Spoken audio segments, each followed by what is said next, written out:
Hi, my name's Wilson Brown. I'm the priest here at St. John's Episcopal Church in Bedford, Virginia. As we're learning new skills, I'm working on video editing, and I thought I would take the opportunity to share with you the legend of the dogwood. As the story goes, there was a tall, strong tree at the time of Jesus called the dogwood. It was cut and used to make a cross. It was the cross that Jesus was crucified on. The dogwood, so grieved over being used that way, prayed to God it would never be able to be used for that sort of purpose again. God granted the dogwood the gift of being a small, twisted little tree that's not really able to be used for big things like that anymore. In addition to that, so the story goes, God granted the dogwood a special flower. This one's a little far into the season, but there's a nice little flower over here. Let me show it to you. So here we have a good example of this little flower. It's late in spring and a lot of them have faded, but this is in good shape. The legend says that the dogwood now has flowers in the shape of the cross, and that at its edges it has these little rusty stains to remind us of the nails with which Jesus was nailed to the cross.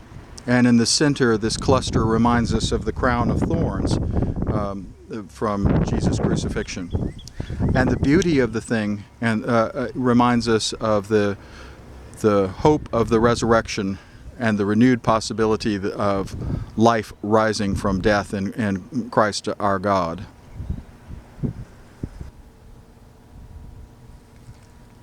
Now, truth be told, the legend is somewhat far-fetched.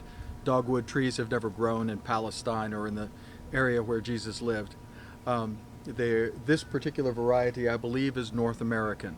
It's one of those beautiful things that we look forward to each spring because they line our highways and decorate our yards and provide these beautiful, beautiful flowers. The legend can only be traced back to the 20th century. However, it reminds us that each of us has the opportunity and the possibility of showing forth God's glory in our own way, whether we're big or strong or small and twisted, that each of us have our own possibilities for showing forth God's beauty, and that the hope, even something in the shape of that which is as ugly as a cross, has the opportunity to remind us of the resurrection and of God's hope that comes even in the time of death. So I commend to you the legend of the dogwood for your joy and for whatever strength it might bring to your faith.